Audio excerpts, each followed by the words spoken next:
pardon, de demi-vie. Je vous donne quelques noyaux. Ce temps, c'est un demi, et l'origine de cette activité-là.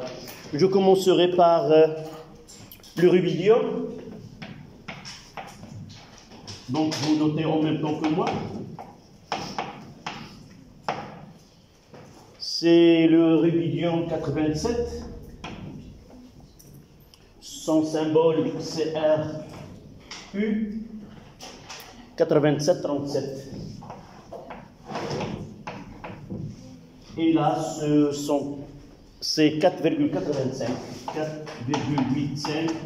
10 à la puissance 10. Là, c'était un demi.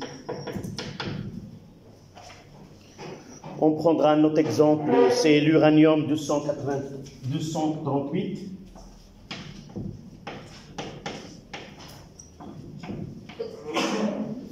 CU 238 92, c'est 4,4. 10 à la puissance 9. On passera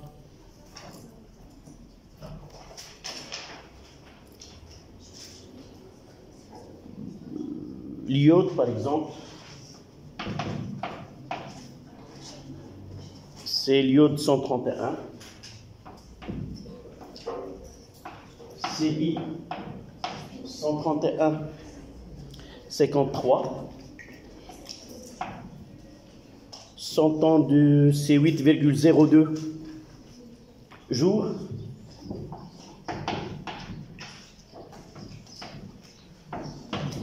Et d'autres noyaux qui ont en secondes.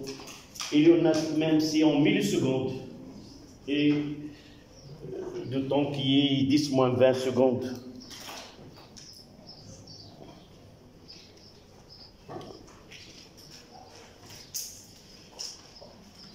D'accord?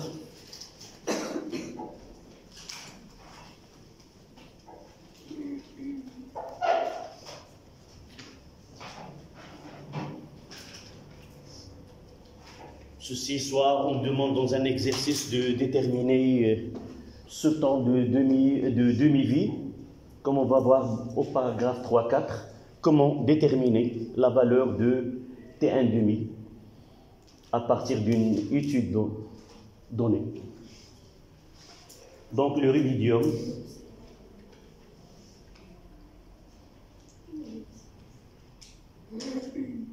mademoiselle, c'est quoi? Qu'est-ce que tu n'arrives pas à lire? Mademoiselle? Oui. Uranium 238, son symbole c'est U 238,92, 4,4 10 à la puissance 9 c'est-à-dire 4,4 milliards d'années.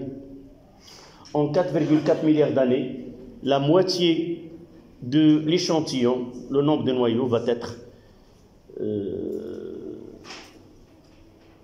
transformé en noyau fils, une décroissance radioactive de cet échantillon. Ce qui nous ramène à 3-4, détermination.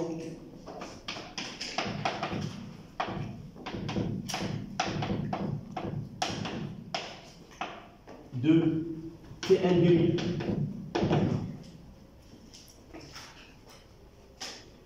Comment déterminer ce temps de demi-vie?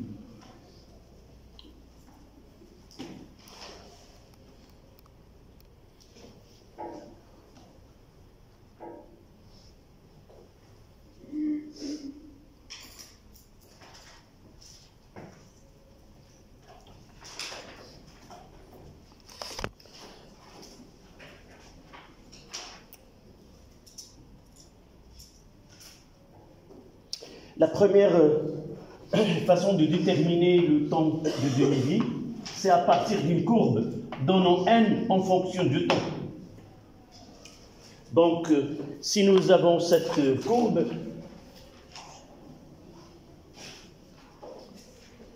nous devons connaître, par exemple, ici il s'agit de N0. Donc il suffit de prendre N0 sur 2. Là, c'est N0 sur 2. Et on va lire les N'. D'accord? C'est la première des choses. Donc, à partir, vous mettez le schéma.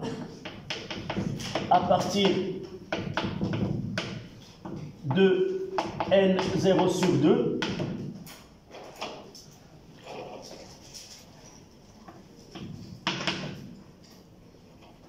la deuxième, c'est à partir de la tangente. À partir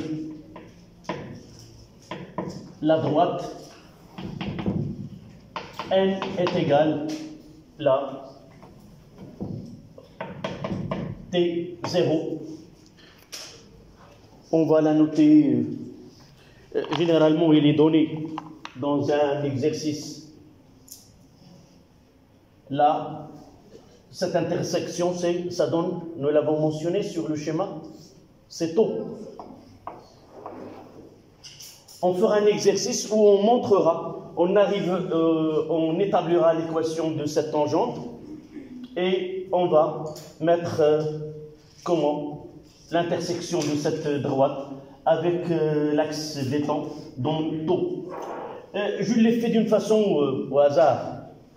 Est-ce que vraiment taux est supérieur à T1,5 ou je n'ai pas tracé avec exactitude, je l'ai d'une façon... Est-ce que vraiment taux est supérieur à T1,5 ou il est inférieur à T1,5? Une question sur un point. Celui qui répond à cette question aura un point.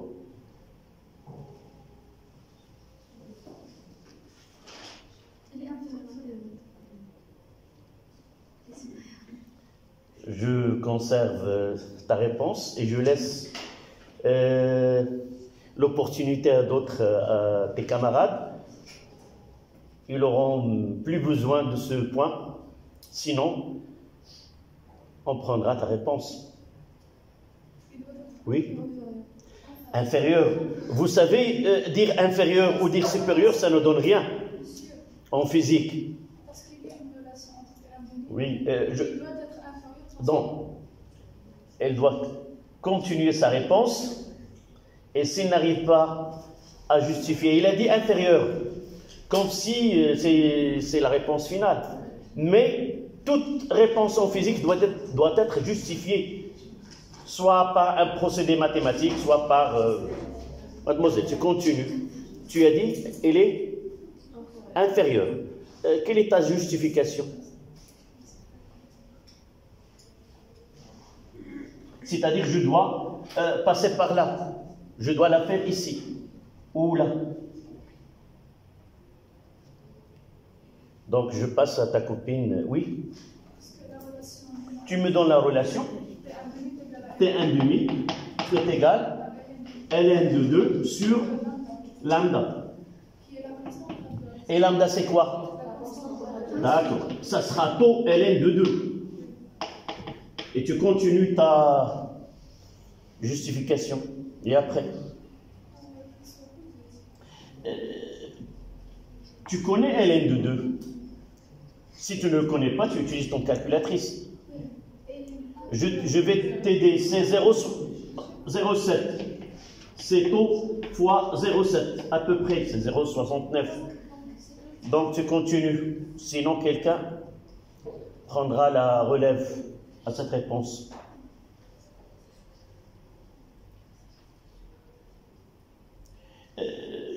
Ça y est, tu es à la fin de la justification. Oui, mademoiselle. Comment tu... quel est le plus grand T1,5 ou taux et comment... Mais tu continues la justification. Oui. On peut la savoir à partir de L qui est égal. Non, à partir de là. Ça y est, on est presque arrivé. Si on divise par taux. Oui, on divise par tout. 1 sur T1 demi sur taux est égal à 0,5. Donc c'est plus petit. C'est plus petit que 1. C'est-à-dire T1 demi est inférieur à taux. Oui. Et ce point où il ira. Donc, on la notera sur ta feuille. Donc, ce que j'ai représenté là est juste.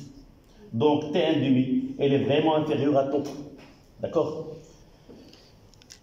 Donc, la deuxième, à partir de là, le tracé est à partir de taux. À partir de taux, on détermine là, connaissant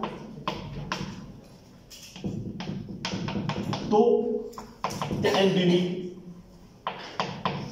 est égal à Ln est égal à 1 sur taux.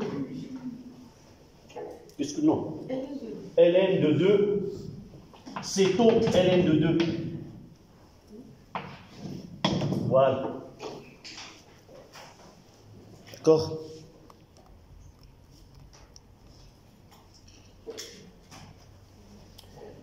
Ceci nous ramène au titre que vous voyez devant vous, c'est 4 en chiffres romains.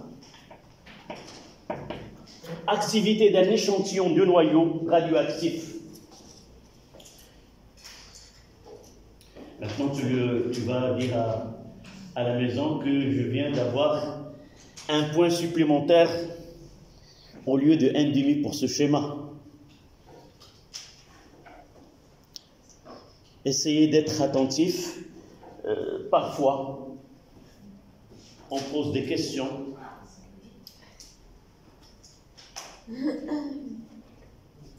Pour augmenter cette note du devoir.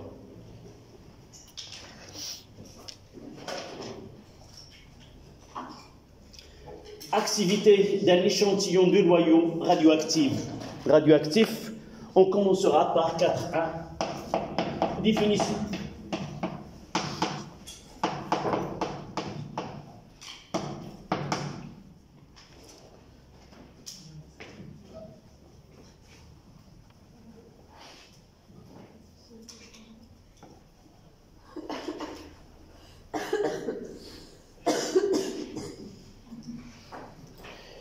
Comme son nom l'indique, c'est une activité. Ça veut dire quoi? Montrer qu'il y a un changement dans le temps, montrer qu'il y a quelque chose qui se produit. Activité sportive, ça veut dire que au lieu d'être assis quelque part, on fera des exercices. Donc ces noyaux, ils ont une activité. C'est pour apprécier sa décroissance radioactive dans le temps, on a défini l'activité. C'est le nombre de désintégrations réalisées par un échantillon. Si je prends un échantillon de masse M0 par exemple, à l'instant T est égal à 0. Et si j'arrive à connaître combien de noyaux instables se sont transformés en noyaux stables ou un noyau plus stable, au cours du temps, je détermine cette activité-là, A. On la note petit a. C'est le nombre de désintégrations réalisées par un échantillon dans une unité de temps ou dans une seconde. D'accord? Généralement, nous avons déjà... pourquoi cette activité? Nous avons une loi qui régit cette décroissance radioactive, qui nous donne la variation de nombre de noyaux au cours du temps, mais pratiquement, on n'arrive pas à déterminer combien de noyaux nous avons. Je vous demande, là je pose une question pour un couple, 2, pour une durée de 5 minutes. Nous préparer ce qu'on appelle un impasse ou des savons. C'est le thorium X. C'est HX. Là, le Rutherford et Soddy, c'est eux qui ont donné cette loi avec une étude qui n'est pas facile. Ils n'ont pas de moyens pour arriver à cette étude-là. Et par la suite, ils ont travaillé sur des noyaux qu'ils ne connaissent plus. Et malgré ça, ils se sont arrivés à donner cette loi. Par la suite, pour rendre pratique cette activité-là, un autre savant, il a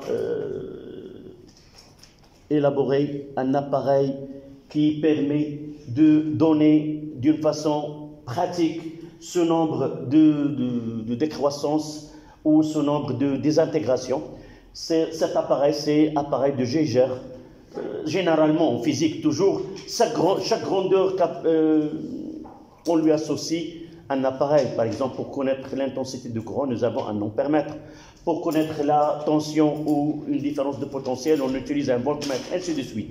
Donc, pour déterminer ce nombre de désintégration dans le temps, il y a un appareil qui s'appelle l'appareil de Geiger. On peut connaître son principe en électricité, dans le dipôle RC. C'est la façon avec laquelle on essaie de déterminer. Sauf on approche cet appareil et on lit sur un cadran le nombre de désintégrations par seconde ou par minute selon le calibre qu'on adopte sur cet appareil. Eux, les deux savants, ils ont travaillé avec des appareils qui sont très rudimentaires, avec un électroscope, avec un circuit, avec des réactions chimiques. Mais actuellement, on peut acheter cet appareil par Internet et on peut faire des petites expériences à laquelle on détermine l'activité, par exemple, du banane, d'un corps, de toutes les matières, sauf en passant cet petit appareil digital qui nous donne cette activité-là. D'accord? On note l'activité petit a,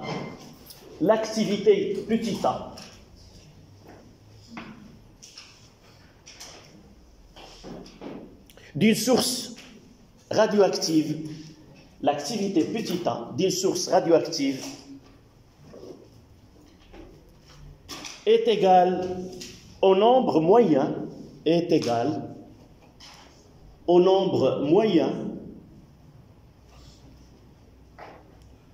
de désintégration, au nombre moyen de désintégration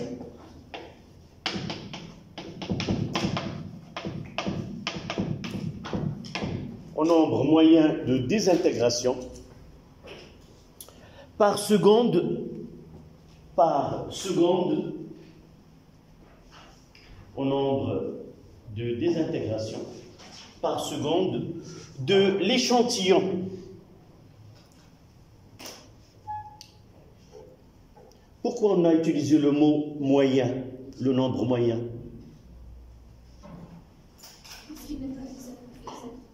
Parce que le procédé que nous avons utilisé, c'est un procédé qui est probabiliste, à partir de probabilité. Lorsque nous avons un échantillon qui contient un grand nombre de noyaux, l'étude, suit une loi de probabilité. Rappelez-vous, nous avons dit que ce phénomène de décroissance radioactive, il est aléatoire et on ne peut pas le prévenir dans le temps à l'échelle microscopique. Mais ayant un grand nombre de noyaux, ce nombre de noyaux, la façon dans laquelle il se désintègre, suit une loi exponentielle. D'accord? À la ligne, A s'exprime en becquerel. A s'exprime en becquerel.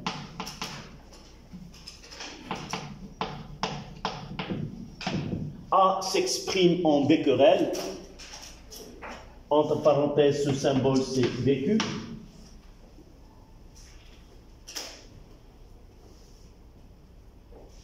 A s'exprime en becquerel.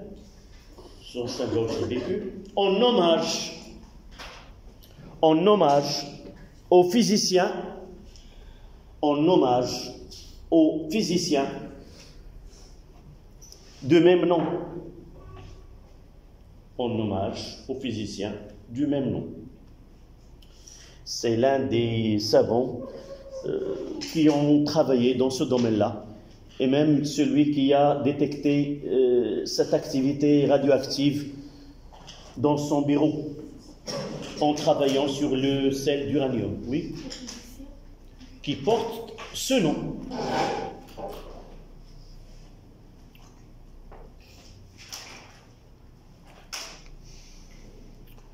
Point à la ligne. Un bécu, un bécquerel, correspond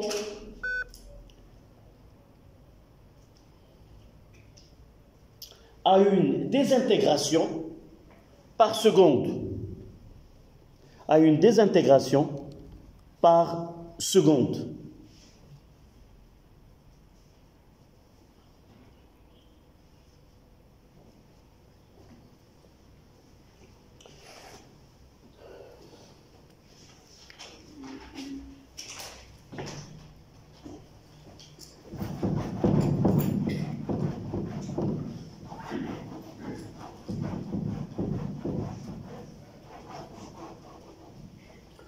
Pensez-vous que vous et moi ne présentons pas d'activité nucléaire?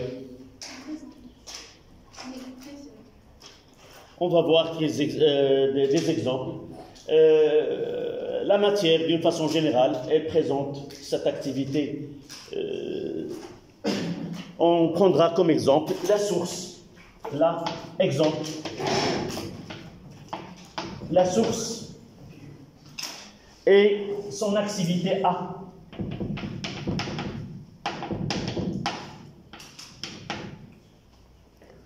On prendra 1 litre d'eau minérale.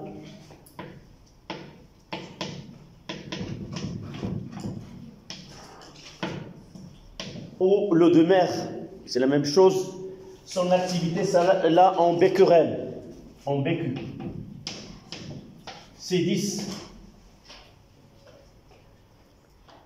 1 litre de lait.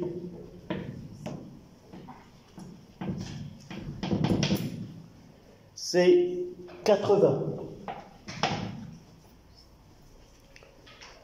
1 kilogramme de poisson.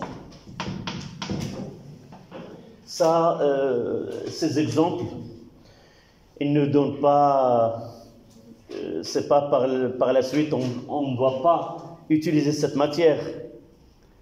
Même l'élément, le banane, est le plus radioactif généralement pour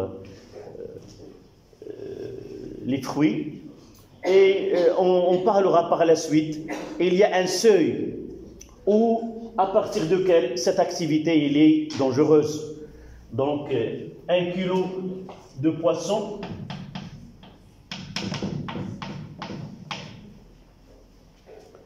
c'est 100, et un homme de 90 kilos, par exemple moi, plus ou moins 70, c'est 10 à la puissance 4. Un homme de 70 kilos, c'est 10 à la puissance 4. 10 000 becquerels. On passera à 1 kilo d'uranium, du minerai d'uranium, c'est 25, 10 à la puissance 6.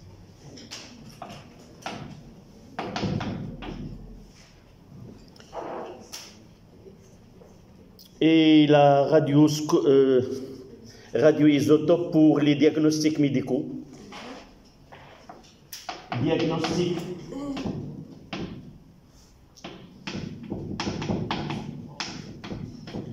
médicaux.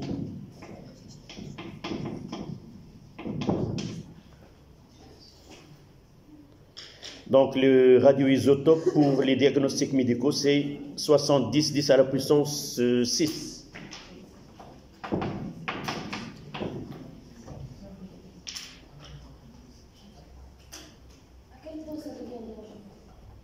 on a un paragraphe dangereux et on peut l'utiliser comme une thérapie.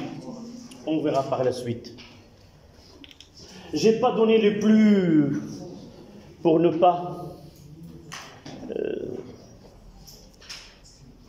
une source radioactive médicale.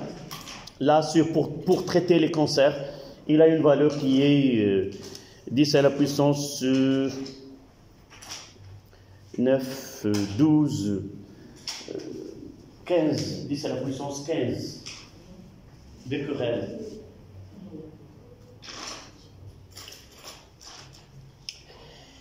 Je pose une question là et j'attends sa réponse la prochaine fois. Les diagnostics médicaux ou les traitements médicaux pour les cancers, on utilise une source radioactive qui est avec une activité qui est très grande. Je viens de dire qu'il s'agit de 10 à la puissance 15. Pourquoi on interdit la visite des gens à la suite d'un traitement dans un centre spécialisé? Parce qu'il y a des risques. Je laisse vous essayer de répondre sur une feuille en donnant une réponse relative à ce que nous avons étudié là. D'accord? Pensez à pourquoi on interdit. Par exemple, on laisse uniquement après un certain temps donné, on permet la visite du patient. D'accord? Non, la séance prochaine. Je prendrai vos réponses sur les feuilles et je choisirai. Moi aussi, je vais chercher. On cherchera ensemble et on discutera pendant 5 minutes. Et celui qui ne connaît pas ceci, la prochaine fois, il ne doit pas entrer en contact avec un patient qui vient de subir un traitement chimiothérapie. D'accord? On laissera cette question pour la prochaine fois et on passera à 4.2. C'est pour répondre à ta question. Dangerosité.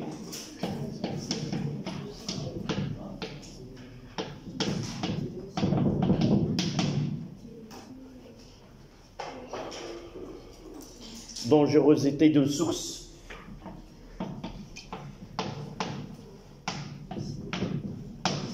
Comment une source est dangereuse, une source de cette activité radioactive.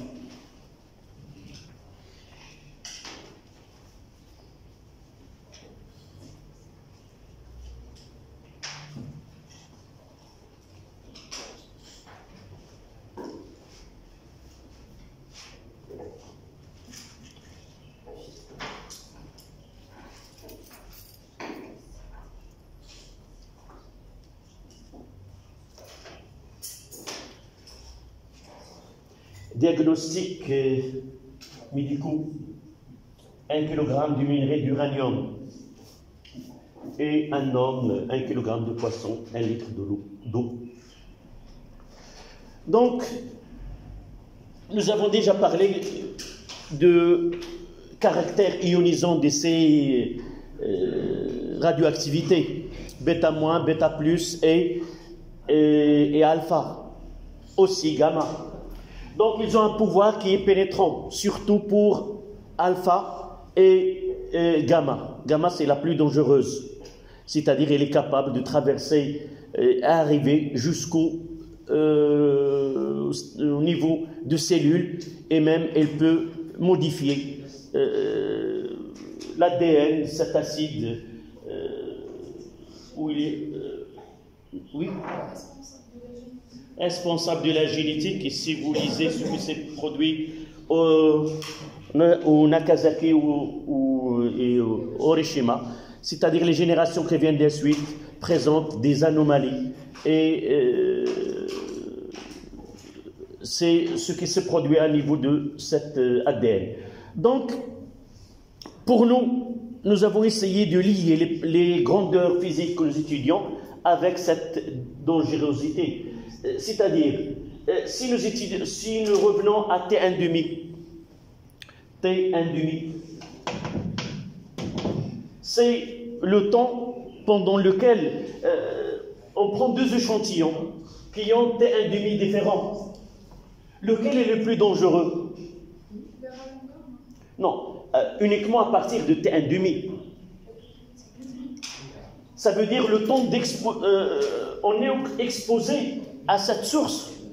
Donc plus le temps 1 demi est grand, plus l'exposition est grande. Et par la suite, tous les noyaux qui ont un T1 demi grand présentent un risque énorme par rapport, par exemple, celui qui a 2 secondes. On a un laps de temps. Si on peut passer à son effet dans une durée qui est très courte. Et c'est pour cela, dans certains diagnostics médicaux, le patient il peut attendre quelques minutes. On va voir dans un exercice, cette feuille que vous avez, il doit, après 8 minutes, il peut lui administrer une autre dose dans une analyse médicale qui est basée sur un noyau qui est radioactif. D'accord? Donc vous notez, plus l'activité d'une source est importante, plus l'activité d'une source est importante, c'est-à-dire grande, plus elle est potentiellement dangereuse. Plus elle est potentiellement dangereuse. Plus elle est potentiellement dangereuse.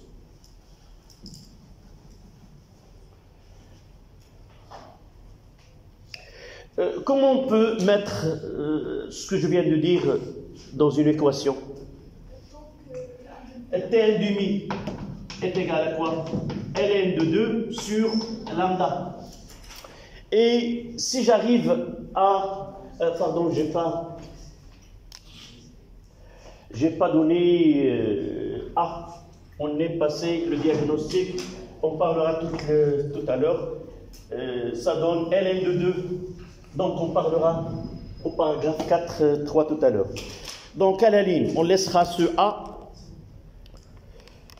Ainsi, l'activité d'une source dépend de... Ainsi, l'activité d'une source dépend de temps de demi-vie.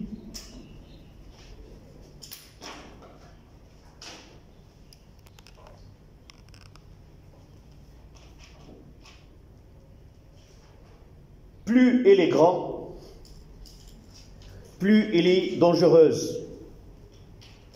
Plus elle est grande, plus elle est dangereuse.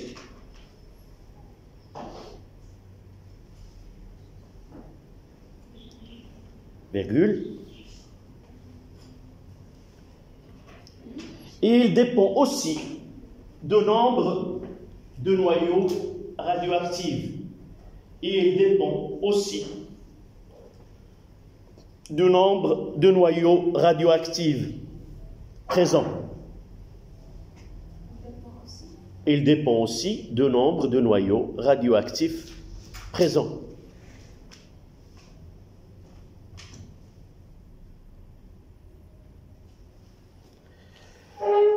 Donc là, on passe à 4.3. Expression.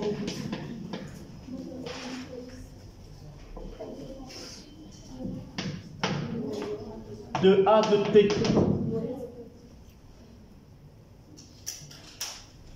Expression de A de T.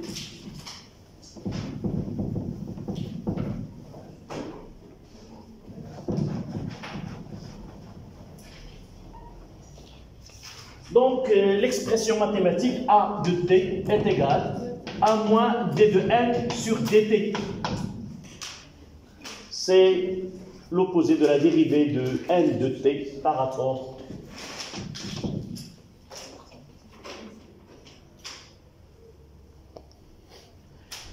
C'est-à-dire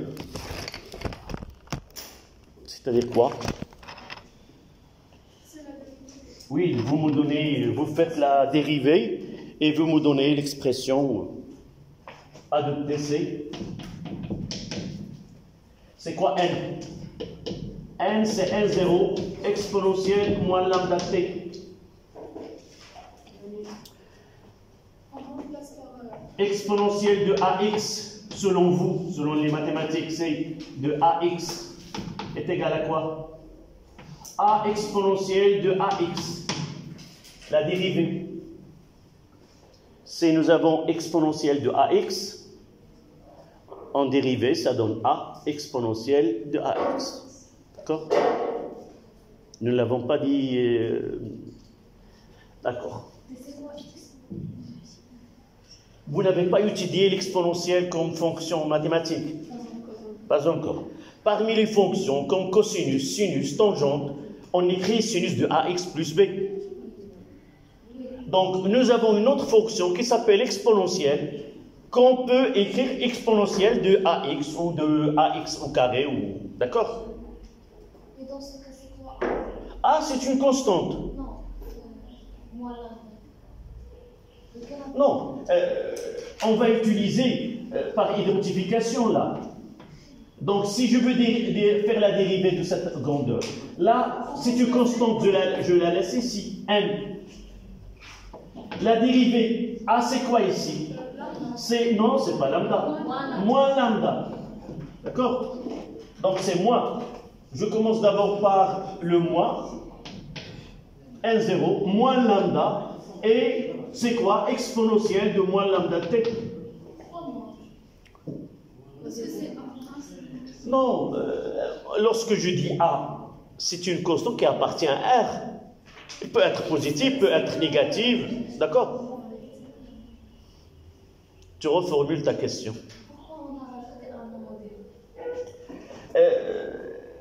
Exponentielle de AX. La fonction f est égale à exponentielle de AX. Je la laisse.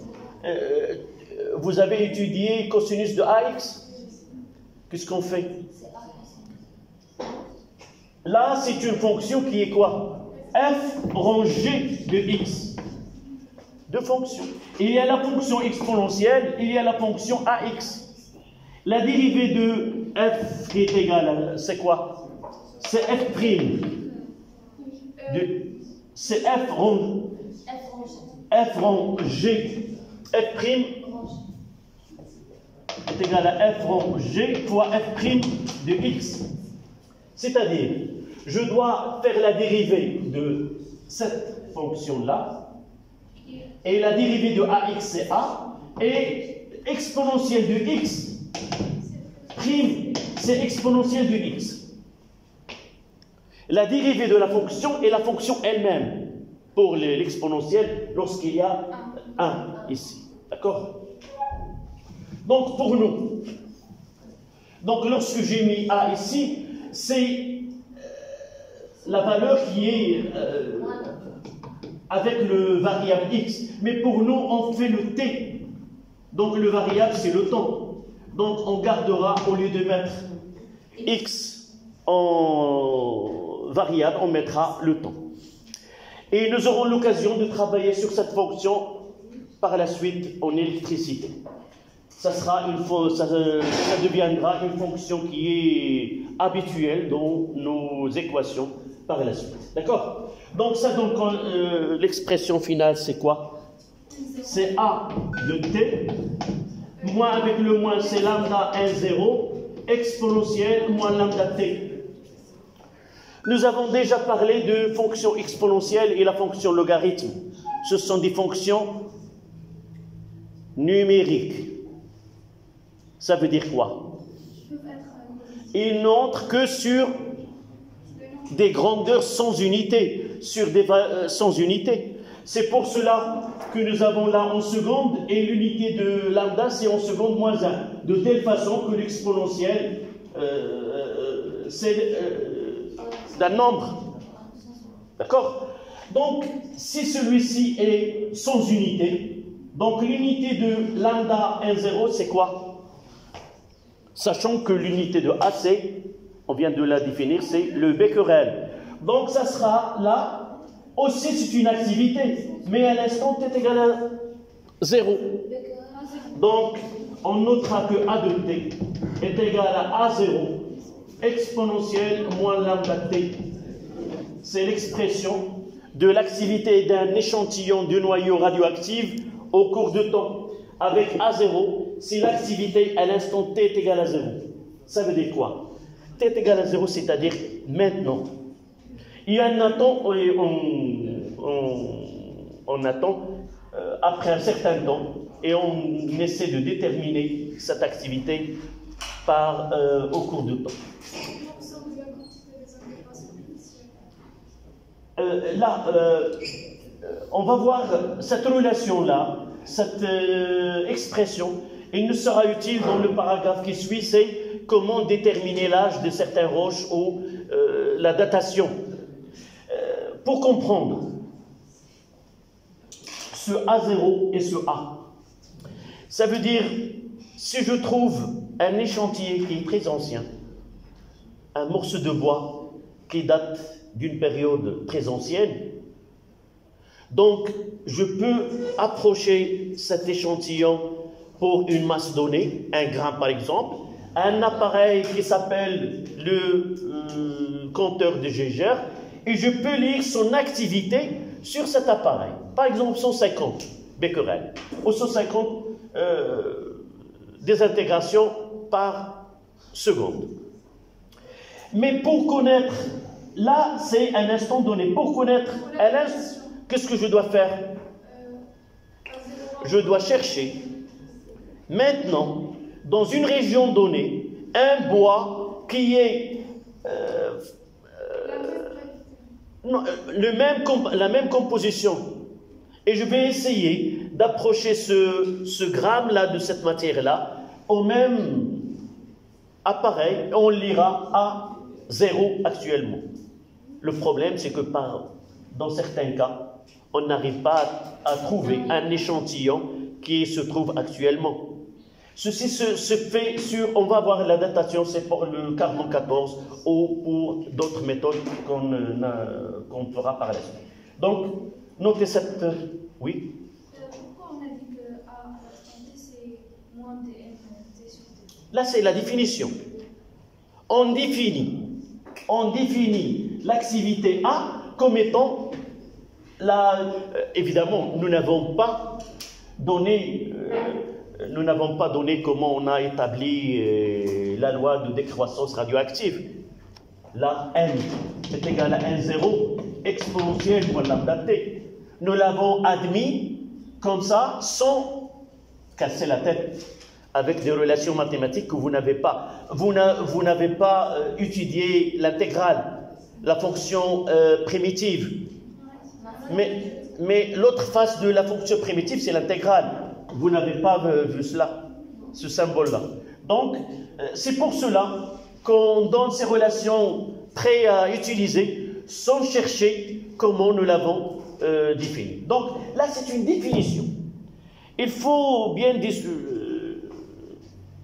séparer entre deux. Il y a des définitions et il y a des choses qu'on doit élaborer. Une définition, il est donné comme ça. Par exemple, l'énergie cinétique, c'est 1 demi mv carré. On ne cherche pas à démontrer d'où vient. D'accord? On définit une grandeur à partir d'une relation mathématique.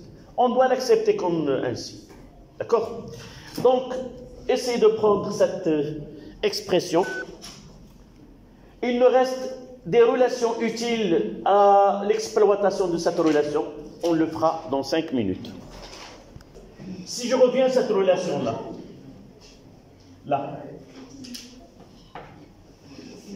comment je dois l'écrire avant de le convertir sous cette forme? C'est A de t est égal à quoi? C'est lambda 1,0 exponentielle moins lambda t. C'est quoi ça?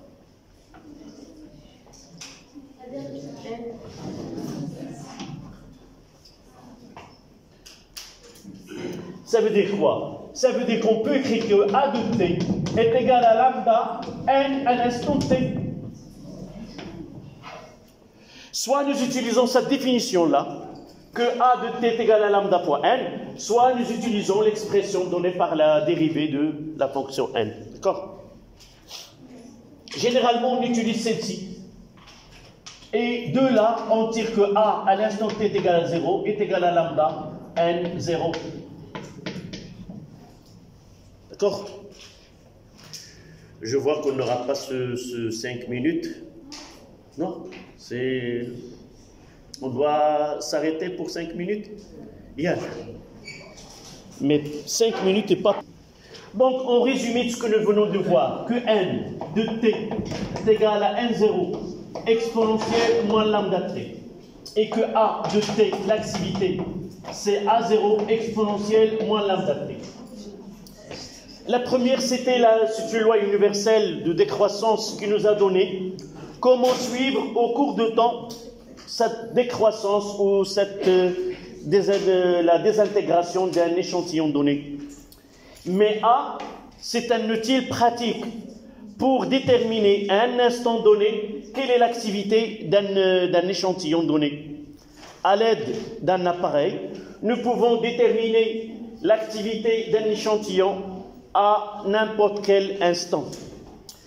Il reste à dire aussi que cette loi que nous avons donnée pour n était en fonction de temps. Là, c'est n0. On aura la même pour A.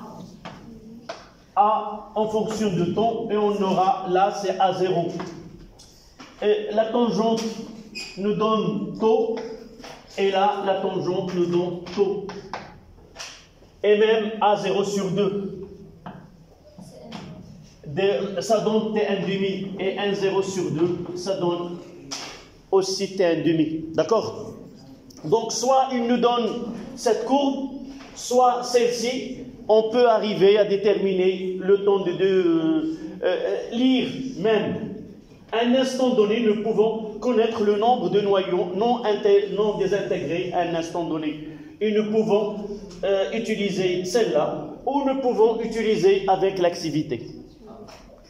Donc, il nous reste, s'il vous plaît, il nous reste à donner un lien entre ces deux et entre les grandeurs que nous donne dans un exercice. Généralement, on parle d'un échantillon de masse M. Donc, on doit relier la masse avec N et avec A.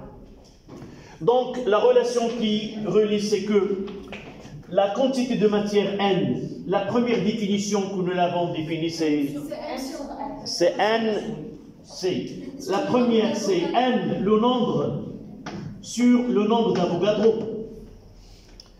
Rappelez-vous, en tronc commun, on a défini le nombre d'Avogadro comme l'équivalent d'une mole.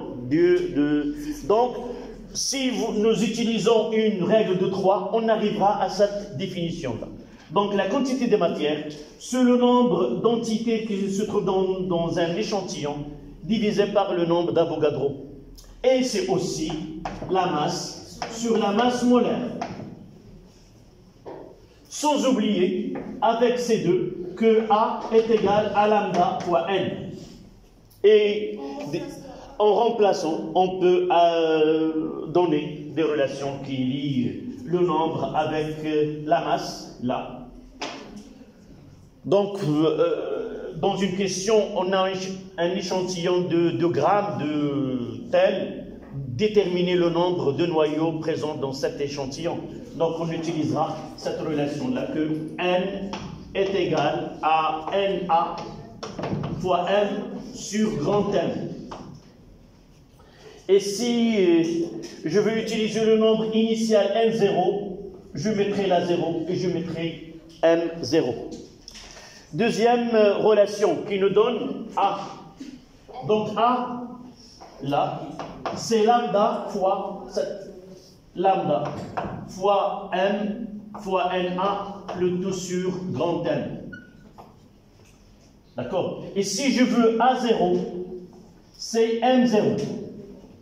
D'accord? Ce sont les relations utiles dans les exercices. Sans oublier aussi que nous pouvons, cette loi que nous avons donnée avec N et A, on peut l'exprimer en fonction de M. Voyez là que la masse elle est proportionnelle pour un échantillon, pour un noyau donné. Ce Na il est constant et ce M il est constant. Donc N il est proportionnel à N. Et par la suite, nous pouvons ajouter à ces relations-là que M est égal à M0 exponentielle moins lambda T. Donc on peut trouver des exercices qui nous donnent une courbe qui représente la masse de l'échantillon, l'évolution de la masse de l'échantillon en fonction de temps. D'accord? Donc celle-là, soit avec N, soit avec A, soit avec M. Là c'est M et on aura M0. Et là, M0 sur 2, ça donne Tn demi et ainsi de suite. D'accord? Donc essayez de noter ceci, on en aura besoin dans l'application de tout à l'heure. À la suite. À la suite, oui. Expression de A.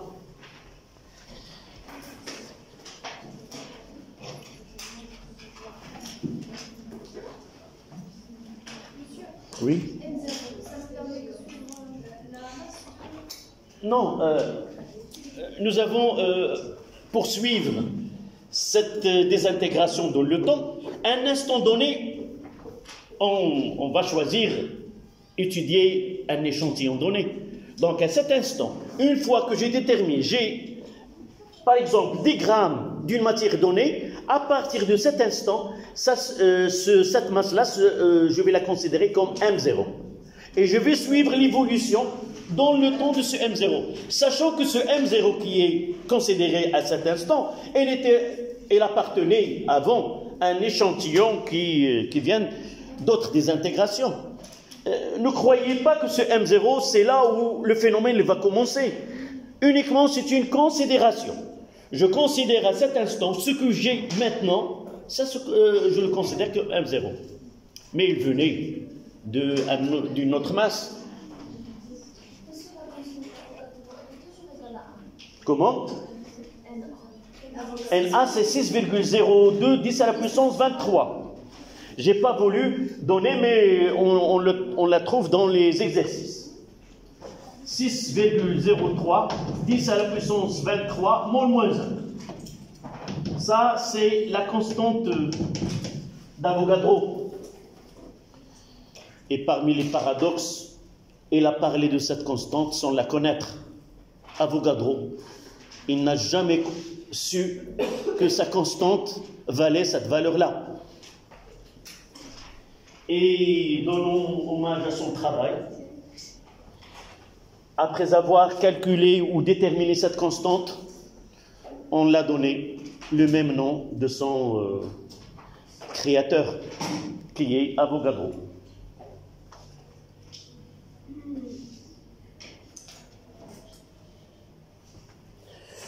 Donc on aura dernier paragraphe pour passer à cette application.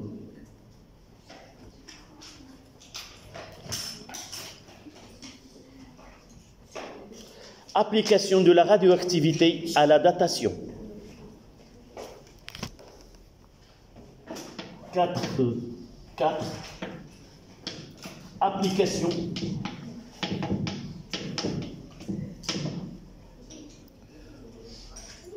de la radioactivité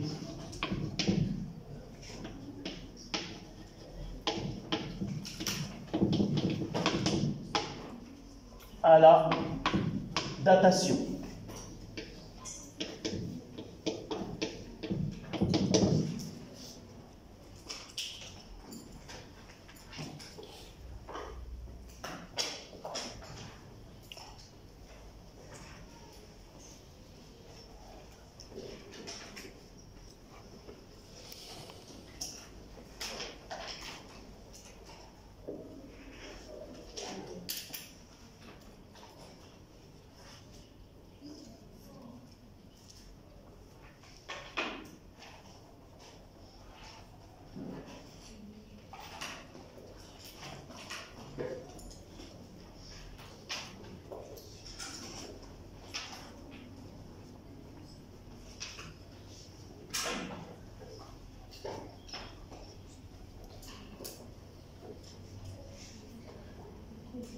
une petite remarque là. Pour M, c'est la masse molaire. Généralement, avant la physique nucléaire, on travaillait avec un élément chimique. Et cet élément chimique, il est quoi? Il est représenté dans le tableau périodique à partir de ces isotopes.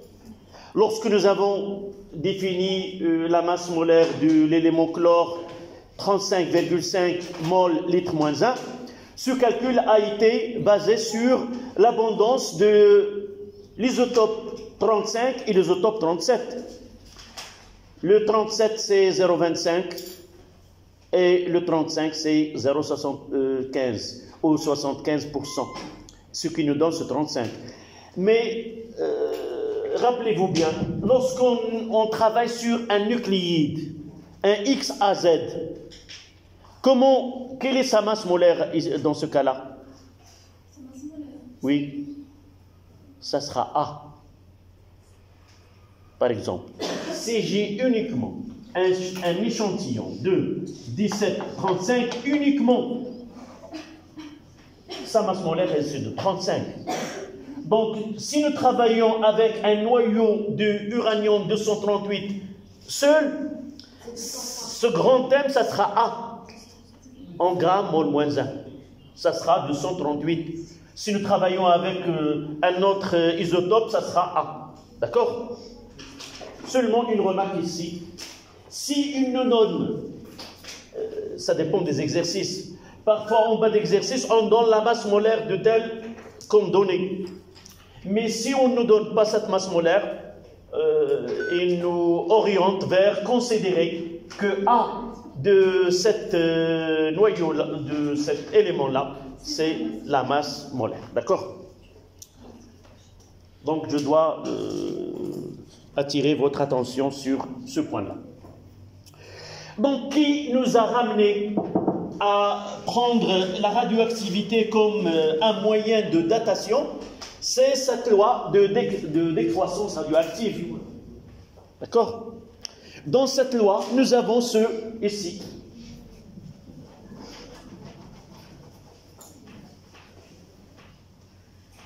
Vous voyez que dans cette relation, il y a le temps.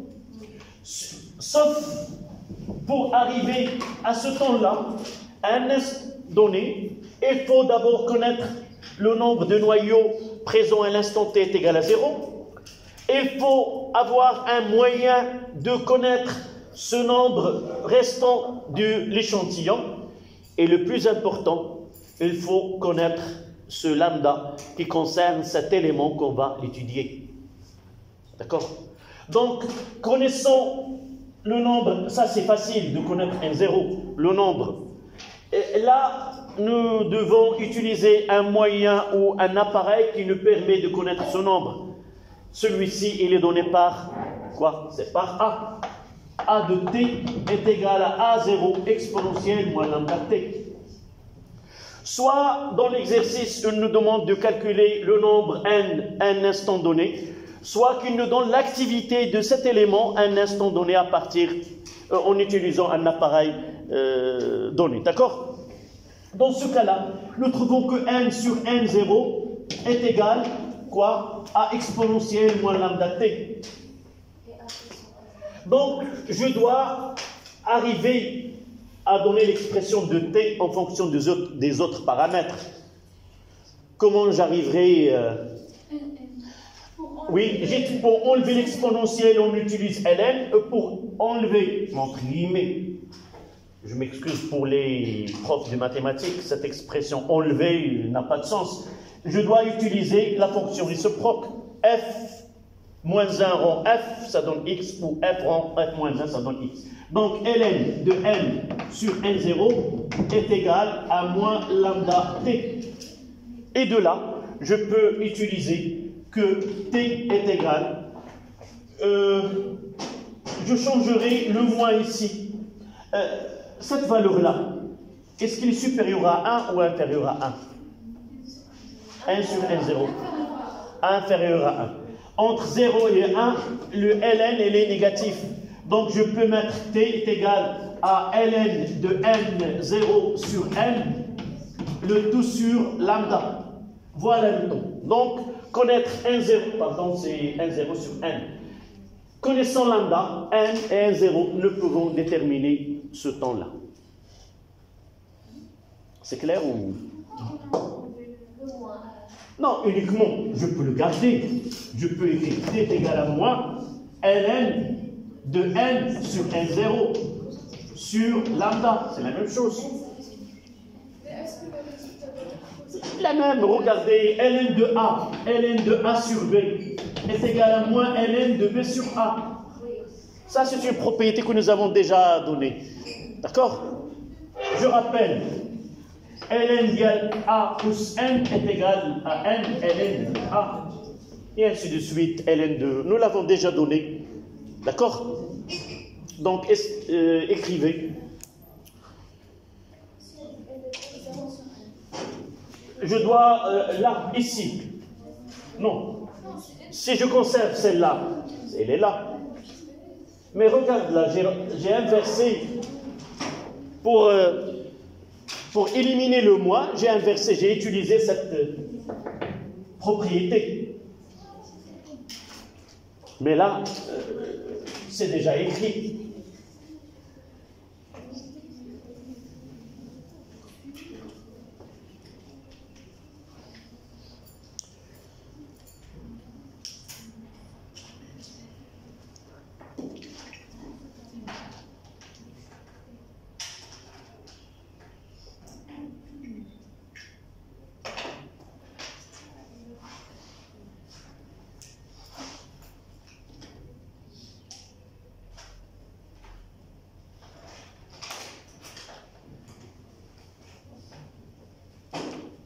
Ça, nous l'avons déjà écrit, c'est pas la peine de l'écrire une deuxième fois.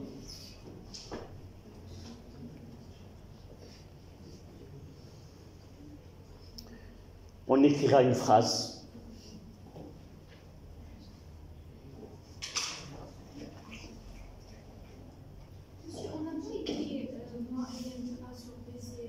Nous n'avons pas donné les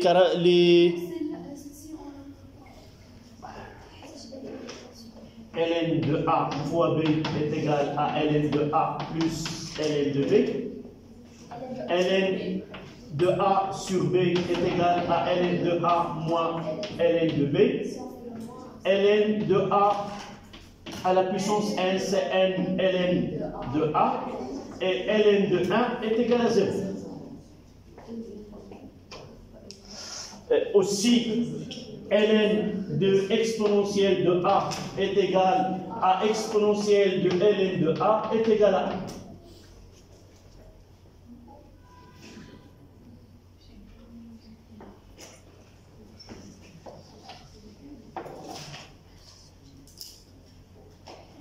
Ou exponentielle de ln exponentielle moins A est égal à quoi?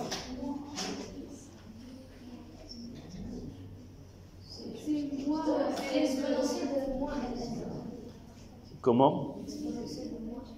C'est moins ln de exponentielle de A. Donc, ln, là, c'est à la puissance. C'est moins exponentielle de A. C'est moins ln exponentielle de A. Moins ln exponentielle De A. Non. Non, moins ln exponentielle. Moins 1 ln. C'est moins 1. C'est moins 1 ln.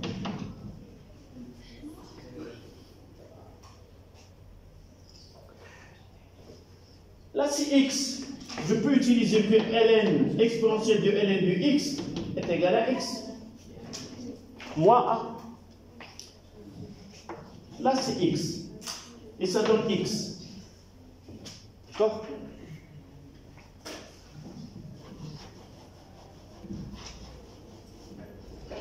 À la ligne, s'il vous plaît. Pour utiliser la matière radioactive, pour utiliser la matière radioactive comme horloge, pour utiliser la matière radioactive comme horloge, entre parenthèses, un moyen de datation, comme horloge, vous ouvrez la parenthèse, moyen de datation, et vous fermez la parenthèse. On doit utiliser un échantillon, radioactif. On doit utiliser un noyau radioactif dont lambda est connu. Dont lambda est connu.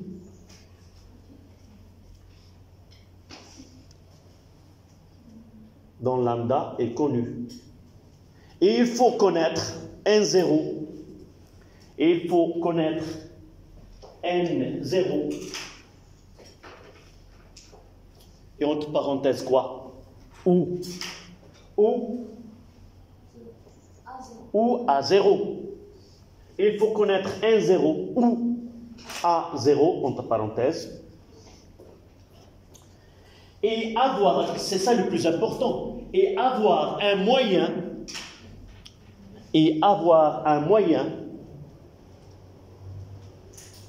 de déterminer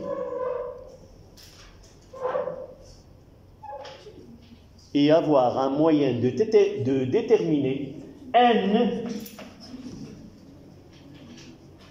entre parenthèses, ou A, à cet instant.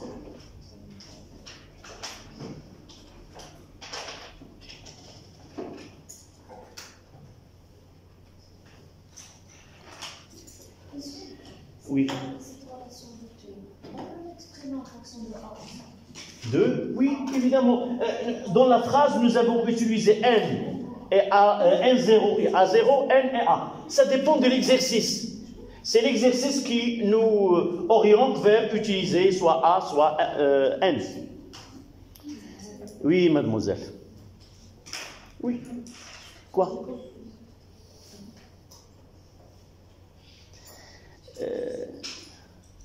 Dans le seul domaine, on ne doit pas avoir honte de questionner, c'est dans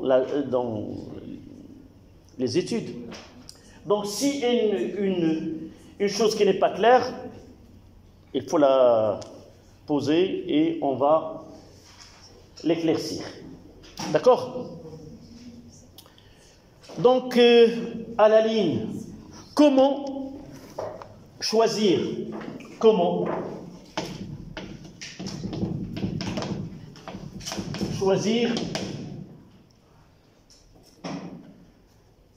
un radioélément?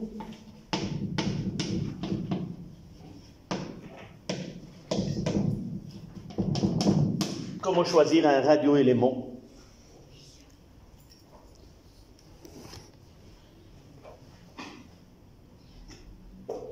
À la ligne,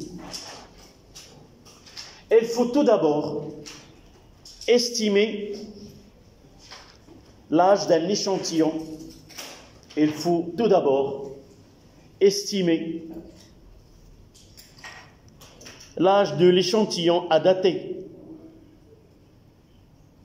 Il faut tout d'abord estimer l'âge de l'échantillon à dater. Pour choisir un radioélément,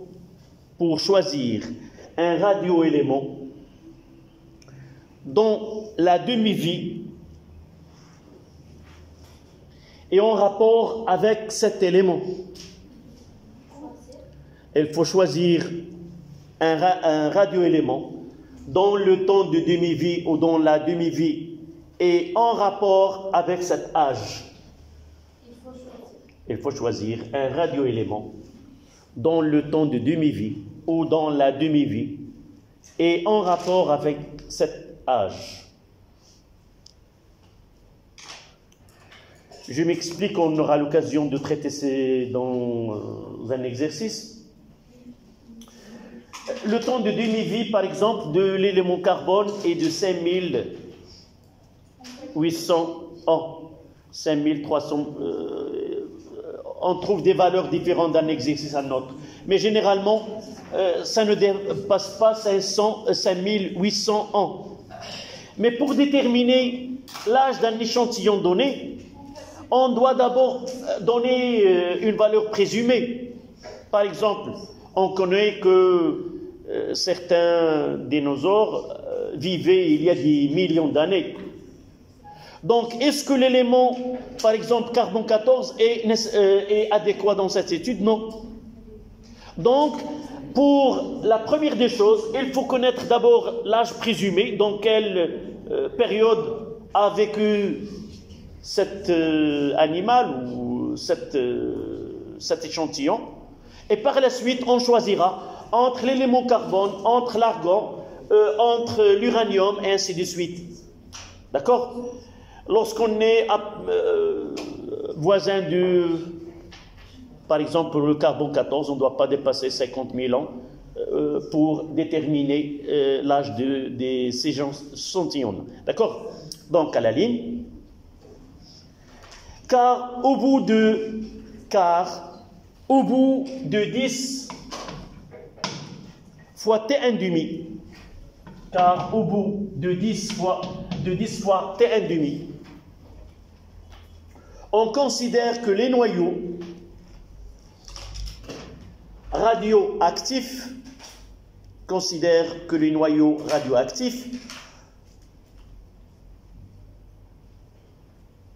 sont tous désintégrés.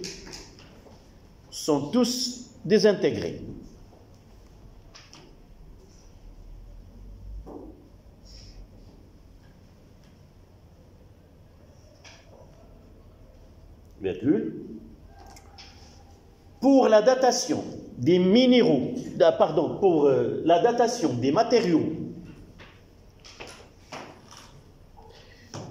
qui ont jusqu'aux 50 000 ans, les matériaux qui ont jusqu'à 50 000 ans, on utilise le carbone 14,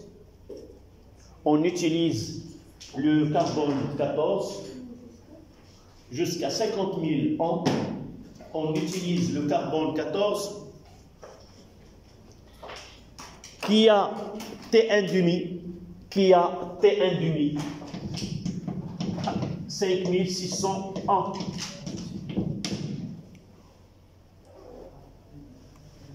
On verra son application par la suite. Donc là, c'est la fin de ce cours. On passera à cette feuille que vous avez devant vous.